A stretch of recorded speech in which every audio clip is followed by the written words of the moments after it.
For the best and latest podcasts available anywhere, go to the podcast app on your cell phone and type in GSMC to access free content-rich podcasts on health and wellness, book reviews, sports, entertainment, relationships, social media, movies, technology, finance, and even weird news. Subscribe and download the GSMC Podcast Network's family of shows, available everywhere podcasts are found. Alrighty, welcome back everyone. We just talked about the playoff and how I think we're going to get Cinderellas in this 12-team playoff. I just don't think they might look the way that you're hoping they might look. So that'll be really interesting to watch. But let's get into an all-transfer portal team, and let's move on over to the defense. We did the offense yesterday. Tons of remarkable players on the offensive side of the ball, but defense might be even better, I'll be totally honest with you. Some really, really remarkable players found their way to new schools, and let's start to break down who I think might just be the best of the bunch. And let's start at defensive tackle. I have Jamari Caldwell and Walter Nolan, and Jamari Caldwell is one of those guys that is just an absolute need for Oregon. There's no two ways about that. When you watched Oregon a year ago, they got pushed around a little bit, especially on that interior, the defensive line, and I think we all understand when your interior defensive line isn't working, your edge rushing is not going to work. And they have plenty of talent on that edge rushing with Jordan Burch, with Mateo Uiagalelei, with Elijah Rushing coming in as a freshman. But you needed that force on the inside. You needed the guy to just eat up space, maybe get a couple of double teams, be a really good force in the run game, and then open up some doors for the pass rushers on the edge. So this is a huge win for Oregon. I think this guy might just be an all first team all Big Ten selection at the end of the year. So just a really, really remarkable player coming over from Houston, and definitely gives Oregon a much needed boost at a position that they were a little bit worried about. I won't lie to you. And then Walter Nolan moving over to Ole Miss. This one's a no-brainer. This is frankly one of the top 15, 20 players in the entire country. He can do just really remarkable things, and pretty much since he stepped on campus at College Station the first time around, he's done that.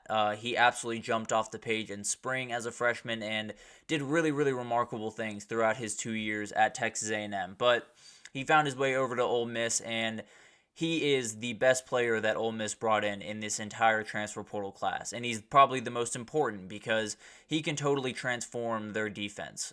Because the biggest thing that you saw with Ole Miss a year ago is that defensive line of scrimmage was getting pushed around pretty much every game. And it was not very conducive to them being able to run the things that they want to run, where you're playing a lot of catch-up in these games, and you're trying to, score as many points as possible and do all of that type of stuff. And while, Lane Kiffin can win the games that way, it definitely does add a new layer of worry, a new layer of just variability to those games that hopefully they can take away with someone like Walter Nolan. So I think this guy's going to be huge, and I would be very surprised, honestly, if he didn't make an all-SEC team at the end of the year. But let's move on to edge rusher, and I'll start with Nick Scourton, going over to Texas A&M from Purdue. I think this guy is going to be absolutely huge. Every single tackle in the entire SEC should be just a little bit nervous right now. If you didn't see him last year, it was probably because he played for Purdue. No disrespect to Purdue, but it feels like this guy is a little bit under the radar despite being one of the best pass rushers in the entire country.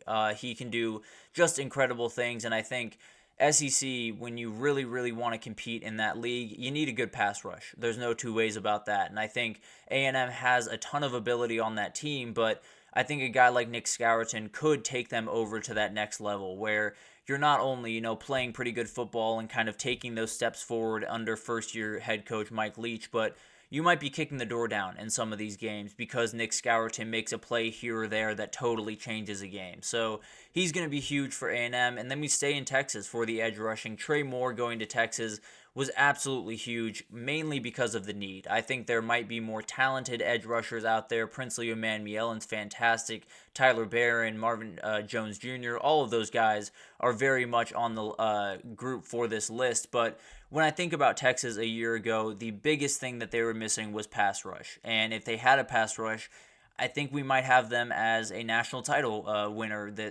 at this time. So it's something that they absolutely needed, and when you can get a guy that had 14 sacks a year ago, you're going to jump at the idea. He comes over from UTSA and has absolutely burst onto the scene in Austin. He has gotten absolutely rave reviews throughout spring, and I think he's going to be a force for this Texas team and be about as important as pretty much any player on the team that is not named Quinn Ewers. So very, very interesting. He'll be a huge piece to Texas' success this upcoming year. But let's move on to linebacker. This is a very interesting group to me, but I'm going to start with Jamon Dumas-Johnson moving over to Kentucky. He comes over from UGA, and I think we all understand that when you're a really good part of the UGA defense, you're going to be a great part of pretty much any defense in the entire country. And before Jamon Dumas-Johnson went down with an injury, he was a huge piece of that defense. He was right in the middle of it. He did a lot of really incredible things, and it just so happened that when he got injured, a guy named CJ Allen popped up onto the scene and totally stole the spotlight. So he found his way over to Kentucky and is going to do incredible things for them. I think it's an absolutely huge pickup for Kentucky. Gives their defense a little bit more structure, the linchpin in the middle of that defense that you absolutely need, and I think he's going to be absolutely huge for them. So a great pickup there.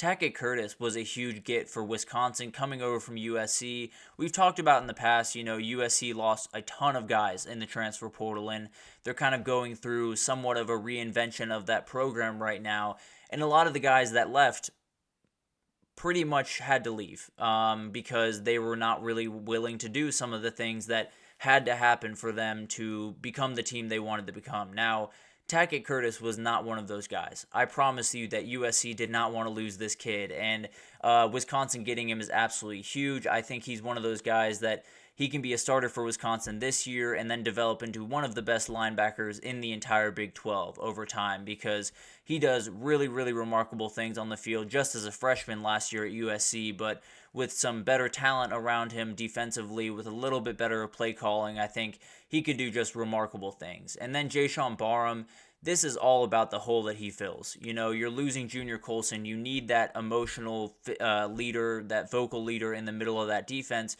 Jayshawn Barham can absolutely be that. He was remarkable when he was at Maryland, and he did just incredible things there, and definitely will bring over some of that to Michigan. And I think when you look at Michigan this upcoming year, the defense is going to be great. They brought in a ton of transfer portal guys in the back end late on in the process to really help out that defense. The defensive line is going to be good, has one of the best duos in the entire country in Mason Graham and Kenneth Grant.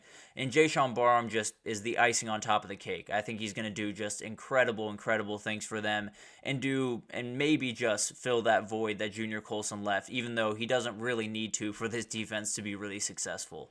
But let's go to cornerback and let's talk about Jabbar Muhammad. This one's a layup. This is one of the best cornerbacks in the country a year ago, and coming over to Oregon is absolutely huge, especially when you steal him from Washington, who not many Duck fans like, let's just be honest. But Oregon brought in a ton of big-time players on the back end of their defense. They brought in Kobe Savage. They brought in tons of players that are going to make big-time differences for them this upcoming season.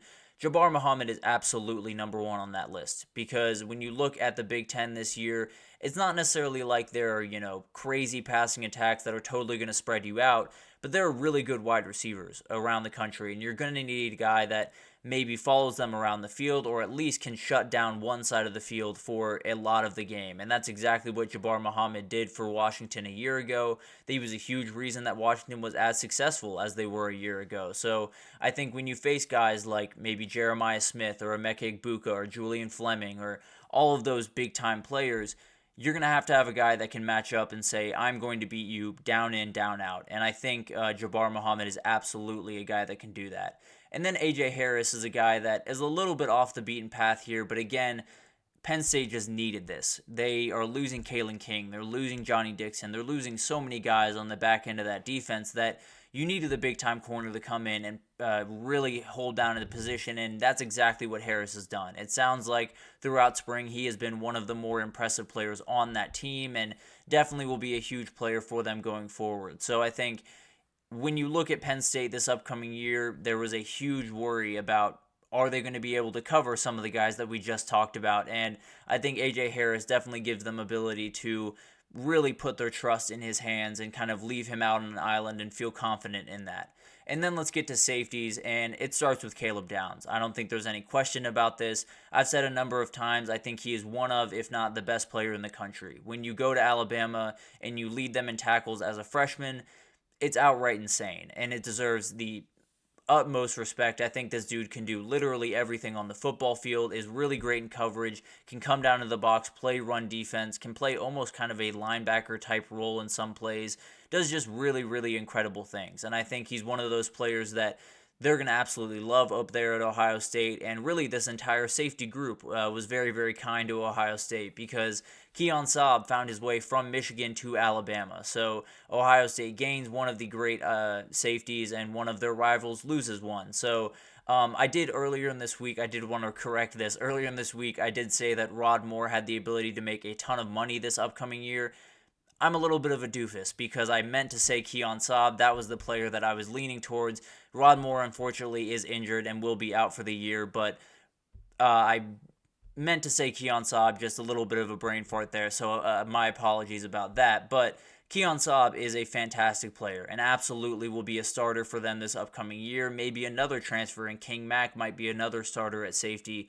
But the guy is Malachi Moore, and I think he gives them so much ability to let these two other guys use a lot of their natural ability the way that they want. You know, Malachi Moore can kind of fit in wherever you need him to. So it gives you the ability to be a little bit more multiple in the back end, have guys kind of float from position to position a little bit. So overall, I mean, when you look at this transfer portal class, the defensive side of the ball was insane. From Walter Nolan to Princely Umanmielen, Derek Harmon, Jacoby Matthews, Dominic Williams, Tyler Barron, none of those guys made this group. And I think all of the guys on this group are just absolutely remarkable. So it gives you an idea of how many guys moved around. A ton of teams, their defense just changed complexion overnight almost. So it'll be fascinating to watch how all of those guys kind of go through this year. But let's take our final break here. And when we come back, we're going to talk about the Spotlight Wednesday for Oklahoma State, one of the most overlooked teams in the entire country. And I'll break down why exactly that is right after this, so stick with us.